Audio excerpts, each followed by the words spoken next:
بسم اللہ الرحمن الرحیم۔ شروع اللہ کے نام سے جو بڑا مہربان نہایت رحم والا ہے۔ پیغمبر ہے، جوانی ساری گزر گئی، اللہ نے بیٹا نہیں دیا۔ کیا انہوں نے کم دعائیں کی ہوں گی؟ نہیں دی۔ اللہ نے دنیا کو دکھایا یہ سارے کا سارا کائنات کا جو نظام ہے اسے میں چلاتا، کوئی نہیں چلاتا، یہ میرے ہاتھ میں ہے۔ اور اللہ نے بیٹا دیا اور نام بھی رکھا، یحییٰ نام رکھا۔ اے زکریا، ہم نے تیری دعا کو قبول کیا، تیرے بیٹے کا نام بھی ہم رکھتے ہیں یحییٰ، جس کا پنجابی ترجمہ بنتا ہے جند وڈا، جند وڈا، لمبی عمر والا، لمبی زندگی والا یحییٰ۔ اور ہم اس کا نام بھی ہم رکھیں گے، اور یہ ایسا نام ہے لم نجعل لہ من قبل سمیہ، اس سے پہلے ہم نے کبھی کسی کا نام یہ نہیں رکھا، آپ کے بیٹے کا نام۔ تو اللہ تعالیٰ کہتا ہے میں کسی کو چاہوں تو بیٹے دیتا چاہوں، بیٹیاں ہی بیٹیاں نواز دوں، اور دونوں دوں، نہ دوں حکیم فیل ہو جائیں، ڈاکٹر فیل ہو جائیں، تعویذ والے فیل ہو جائیں، دھاگے پڑھنے والے فیل ہو جائیں۔ بچے کوئی دھاگے پڑھنے سے ہوتے؟ کوئی نمک چینی پہ پھونک مارنے سے بچے ہوتے؟ ایک دفعہ ایک مولوی گھر میں پٹا، کیسے پٹا؟ وہ جب مدرسے سے فارغ ہو کے شام کو گھر گیا نا تو مٹھائی کا ڈبہ رکھا، مٹھائی کا ڈبہ رکھا، تو عورت نے، بیوی نے بھی غصے میں ذرا منہ بنایا ہوا اور ڈبہ لا کے مولوی صاحب کے آگے رکھ دیا۔ بولے کیا ہے؟ اس نے کہا ابھی ایک عورت آئی تھی اور اس نے کہا پچھلے سال میں تمہارے میاں کے پاس آئی تھی اور اس نے مجھے تعویذ دیا تھا اولاد کا، آج 10 سال بعد، یعنی پچھلے سال تمہیں آئی تھی، شادی ہماری کو 10 سال ہو گئے، تو 1 سال بعد اللہ تعالیٰ نے اس تعویذ کے 1 سال بعد اللہ نے مجھے بیٹا دیا، میں خوشی میں مولوی صاحب کے گھر مٹھائی لائی۔ اب وہ تپی اس لیے بیٹھی تھی کہ اس کی بیوی خود بے اولاد تھی، تو اس نے کہا میں جب تجھے کہتی ہوں کہ تو مجھے تعویذ دے تو تو کہتا ہے یہ حرام ہے، یہ شرک ہے، اور دوسروں کی بیویوں کو تعویذ دیتا پھر رہا ہے۔ یہ کیسی تیری توحید، کیسا تیرا تقوی ہے؟ مولوی صاحب غصے میں گئے مدرسے دفتر میں۔ یہ اخبارات جو آتے ہیں نا تو لوگ اس کو بھی ردی کے طور پر یا ریکارڈ کے طور پر بعض دفعہ رکھ لیں، تو اس کو بھی یاد آ گیا، اچھا ایک عورت دفتر میں آئی تھی بڑی لیچڑ قسم کی، میں نے کہا میں تعویذ نہیں دیتا، دفتر بند کرنے کا ٹائم آ گیا، نکلنے کا نام ہی نہ لے۔ تو وہاں سے ایک اخبار لکار کے لایا، تو اس کا ایک کونا پھٹا ہوا تھا، اس نے کہا دیکھ اس عورت کو تو میں نے اس کا کونا پھاڑ کے دیا تھا، تو جا یہ سارا اخبار ہی لے جا، جتنے بچے کرنے کر لے، سارا اخبار لے جا۔ اب کام تو اللہ نے کرنا ہے، اب اخبار سے کوئی بچے پیدا ہوں گے؟ کام اللہ نے کرنا تھا، اسے آزمانا تھا، وہ آزمائش میں فیل ہو گیا۔ وہ مولوی صاحب کے پاس نہ بھی جاتی تو اللہ کی قسم اسی تاریخ کو اس کو بچہ ہونا تھا، لیکن وہ پاس ہوتا، سرخرو ہوتا، توحید میں راسخ ہوتا۔ تو جب اللہ کسی کو بے اولاد چھوڑتا ہے کوئی چیز کام نہیں آتی، حتیٰ کہ پہلی دوسری تیسری چوتھی شادی کر لے، بچے نہیں۔ اللہ کا نظام اللہ کے اپنے ہاتھ میں، اپنے ہاتھ میں۔ وَيَجْعَلُ مَن يَشَاءُ عَقِيمًا، جسے چاہتے ہیں بانجھ بنا کر چھوڑ دیتے ہیں۔ إِنَّهُ عَلِيمٌ قَدِيرٌ، وہی رب العالمین علم والا بھی ہے، قدرت والا بھی ہے۔ اللہ کی قدرت کے مقابلے میں مت آیا کیجئے، شرم و حیا والے بن جائیے، بیٹیاں بھی شرم و حیا والی بن جائیں، بیٹے بھی شرم و حیا والے بن جائیں، ایوانوں میں بیٹھنے والے ہمارے حکمران بھی شرم و حیا والے بن جائیں۔ آپ دیکھیں اللہ نے قرآن پاک میں کیسی کیسی مثالیں بیان کی۔ حضرت مریم علیہ السلام پاک دامن ہیں، پاک دامن ہیں، شادی نہیں ہوئی، منگنی نہیں ہوئی، بے پردہ پھرنے کا کوئی تصور بھی نہیں، جنگل میں ہے، ویرانے میں ہے۔ اللہ رب العالمین نے جبریل امین کو انسانی شکل میں سامنے کھڑا کر دیا۔ جب جبریل امین سامنے آئے، آج کل کی بے حیا و بے شرم خواتین جو تنہائی میں خلوت میں نامحرم کو دیکھ کر بے قرار ہونے کے بجائے مسرور ہو جایا کرتی ہیں، حضرت مریم علیہ السلام نے دیکھا کہ میں کنواری ہوں، جنگل ہے، ویرانہ ہے، یہ بھی جوان ہے، میں بھی جوان ہوں، مجھے اپنے بارے میں تو پورا بھروسہ ہے، لیکن یہ کس نیچر کا ہے یہ مجھے معلوم نہیں، کیا کر گزرے۔ فوراً اپنی گھبراہٹ اس پر ظاہر کرتی ہیں اور کہتے ہیں انی اعوذ بالرحمن منک ان کنت تقیا، اگر تیرے دل میں شرم و حیا کا کوئی بھی ذرا موجود ہے، خدا خوفی کی کوئی بھی رمق موجود ہے، میں تجھ سے اللہ کی پناہ چاہتی ہوں، مجھ سے دور ہو جا۔ جب حضرت جبریل نے دیکھا کہ مریم مجھے انسان سمجھ رہی ہیں، مجھے انسان سمجھ کر گھبرا رہی ہے، فوراً اپنے بارے میں وضاحت کی، انا رسول ربک لأہب لک غلاما زکیا، میں تیرے رب کا فرشتہ ہوں، قاصد ہوں، نمائندہ بن کر آیا ہوں، مجھ سے گھبرانے کی ضرورت نہیں ہے، میں تو تجھے بیٹے کی خوشخبری سنانے آیا ہوں۔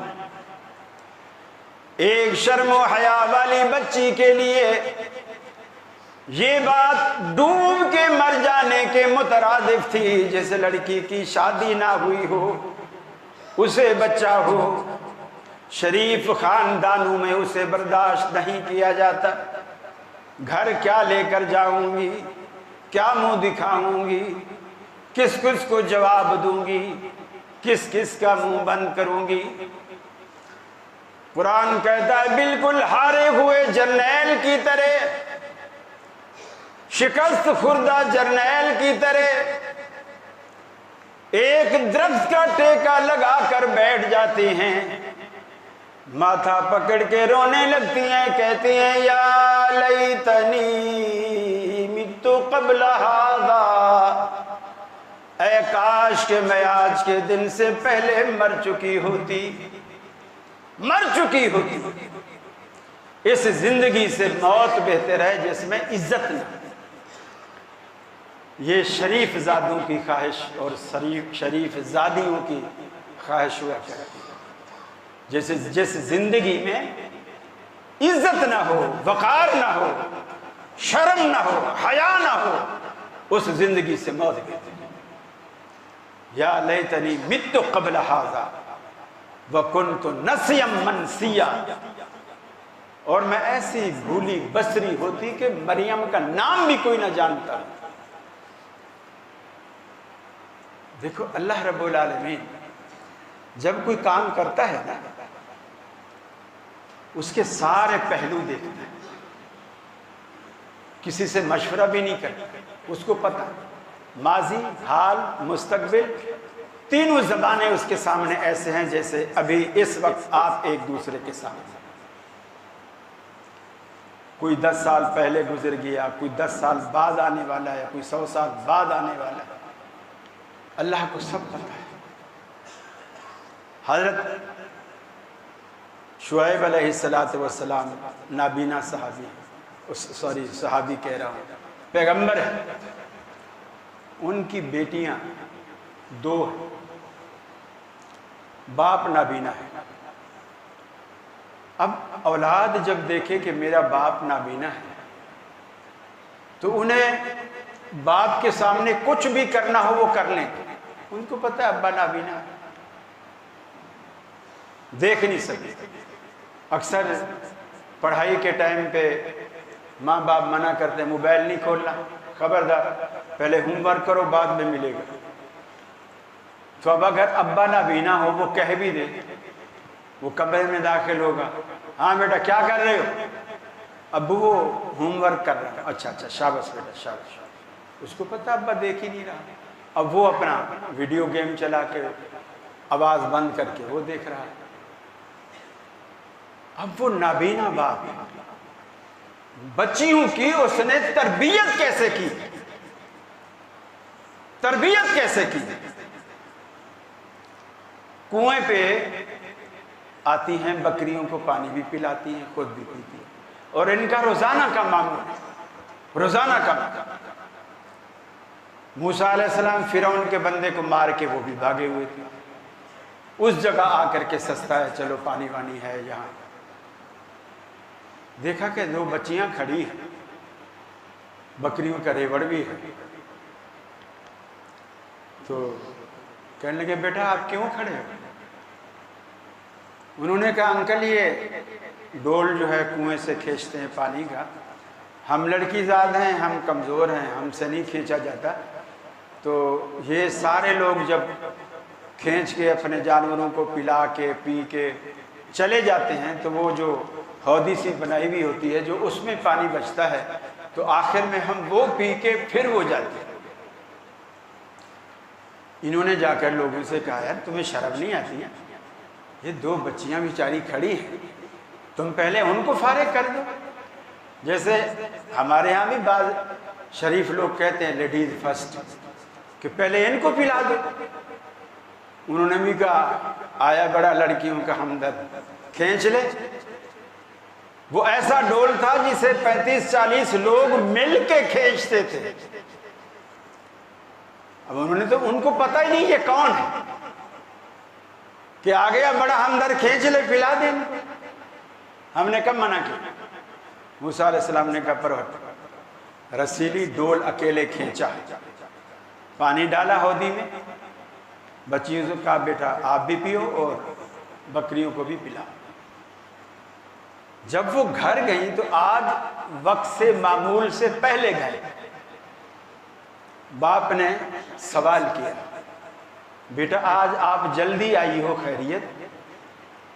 انہوں نے کہا آج کوئی ایسا بھلے معنی سے آیا ہوا تھا, نیک آدمی تھا, کوئی مسافر لگتا تھا, اس نے ہمیں دوسروں سے پہلے پانی پلا دیا, اس لیے آج ہم جلدی آ گئے. اب انہوں نے بھی سمجھا کہ بھی میں نابینا ہوں, بچیاں جوان ہیں, کیوں نہ وہ اگر ادھر آ جائے تو ہم اس کو رکھ لیتے ہیں, ملازم رکھ لیں گے گھر پہ, پھر یہ اگر شریف ثابت ہوا تو ہم بیٹی کا نکاح بھی کر دیں گے اس سے. چنانچہ انہوں نے پھر بچی کو بھیجا کہ جاؤ اس لڑکے کو بلا کے لا. اچھا اب یہ بھی دیکھیں کہ باپ کو نابینا ہے, اپنی اولاد پر ٹرسٹ کتنا ہے. یہ ٹرسٹ در حقیقت اولاد پہ نہیں تھا, اپنی تربیت پہ تھا. کہ میں نے بچوں کی جو تربیت کی ہے میرے بچے ایسا کر ہی نہیں سکتے، ایسا کر ہی نہیں سکتے۔ بچی حالانکہ وہ 2 بہنیں تھیں، دونوں کو نہیں بھیجا، ایک کو بھیجا، اور جب وہ آئی بچی، نہ سلام نہ دعا، کچھ بھی نہیں، السلام علیکم انکل کیسے ہو، کچھ بھی نہیں، صرف ٹو دی پوائنٹ ضرورت والی بات۔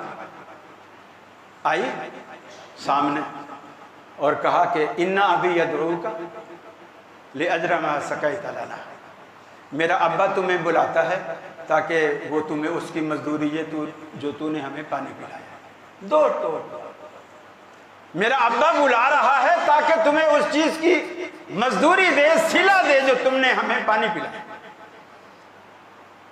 موسیٰ علیہ السلام چل پڑے، اب چونکہ راستہ نہیں جانتے، بچی راستہ جانتی ہے اپنے گھر کا، وہ آگے چلنے لگے۔ موسیٰ علیہ السلام نے کہا نہیں پیچھے چلو، اگر میں کہیں راستہ بھٹکوں تو آواز سے یا پتھر کنکر اس طرف پھینک کے تو مجھے اشارہ کر دینا کہ اس طرف چلے۔ اور قرآن نے اس بات کو کیا بیان کیا، فرمایا تمشی علی استحیاء، ایسا لگ رہا تھا جیسے پوری بستی میں شرم و حیا کی ایک چادر بچھی ہو، اور تمشی علی استحیاء، وہ پیغمبر زادی حیا کی اس چادر پر چل رہی۔ یہ قرآن نے نقشہ کیا۔ ہماری اولادیں کیا چاہتی ہیں، کیا کر رہی ہیں، ہم نے کبھی سوچا؟ ہم نے تو تربیت بھی نہیں کی ہوتی، 1 کلاس 2 کلاس کیا پڑھا لی ہوتی جو میرے بچے اچھا برا سب جانتے ہیں، زندگی سے فیصلے خود کریں گے۔ ہم کوئی دقیانوسی لوگ نہیں ہیں کہ کسی پر تھوپیں اور اس کا پھر نتیجہ اسی شکل میں نکلتا ہے، جو جنس کی تبدیلی کی شکل جو ہوا چل پڑی ہے اسی شکل میں پھر وہ نکلتا ہے۔ میرے بھائی، اللہ تعالیٰ نے یہ جو نظام چلایا ہے، پیغمبروں کا سلسلہ چلایا ہے، ہماری رہنمائی، ہماری بھلائی، ہماری فلاح کے لیے، اللہ رب العالمین کے پیغمبروں کی یہ باتیں، یہ سیرتیں، صحابہ کی سیرتیں، ان کا کردار، اپنے پیغمبر جناب محمد رسول اللہ صلی اللہ علیہ وسلم کی سیرت، ان کا کردار، ہر گھر میں، مسلمانوں کے گھروں میں چھوٹی ایک لائبریری ہونی چاہیے، لائبریری ہونی چاہیے، اور اس میں آپ کتابیں خود چوائس کریں، بچوں میں شوق پیدا کریں کہ وہ مطالعہ کریں، وہ اس کو پڑھیں۔ یہاں تو مدرسے بھرے پڑے ہوتے ہیں، دیمک کھا جاتی ہے کتابوں کو، کبھی کوئی ہاتھ ہی نہیں لگا، کبھی کوئی ہاتھ نہیں لگا۔ علامہ احسان علی ظہیر رحمۃ اللہ علیہ سے کسی نے پوچھا تھا، یہ جنہوں نے ان کی سوانح حیات بھی لکھی، اخبار والے تھے، لاہور نوائے وقت کے مدیر تھے، تو انہوں نے انٹرویو میں پوچھا کہ علامہ صاحب آپ پاکستانی ہیں، مادری زبان آپ کی پنجابی، اور پھر پڑھ لکھ کے آپ اردو بھی اچھی بولتے ہیں، اور ادیبانہ اردو تھی ان کی، تو آپ پاکستانی ہیں، اردو لکھنے پڑھنے والے ہیں، تو آپ کی ساری کتابیں عربی میں ہیں، اردو میں کیوں نہیں لکھتے آپ، تاکہ پاکستانیوں کو فائدہ ہو۔ انہوں نے کہا میں جو کتابیں لکھتا ہوں میں پڑھنے کے لیے، لوگوں کے سمجھانے کے لیے لکھتا ہوں، دیمک کے لیے نہیں لکھتا۔ یعنی ان کا مقصد یہ تھا کہ پاکستان میں کتابیں پڑھنے کا رجحان ہی نہیں، یہاں اگر کتاب لکھیں گے اردو میں تو وہ دیمک ہی کھائے گی، کسی کے کام نہیں آئے گی۔ عادت ڈالو، قرآن مجید کے ترجمے رکھو گھر میں، بخاری کا ترجمہ، مسلم کا ترجمہ، اس طرح حدیث چھوٹی بلوغ المرام کا ترجمہ، اسلامی لٹریچر، بجائے ڈائجسٹ بچوں کو دینے کے یا اس طرف ذہن لوگوں کو خراب کرنے کے، اس طرح آپ تربیت کریں، پھر دیکھیں اللہ رب العالمین آپ کو کیسی عزتیں دیتا ہے، دنیا مثالیں دے گی۔ ارے اللہ بچے دے، اولاد دے تو ان جیسی دے۔ اللہ سے دعا ہے اللہ رب العالمین ہمیں ویسے مثالی اولادیں دے جو ہمارے دنیا میں بھی عزت اور فخر کا باعث بنے اور ہماری آخرت کے لیے بھی عزت اور فخر اور نجات کا باعث بنے۔ وآخر دعوانا ان الحمد للہ رب العالمین۔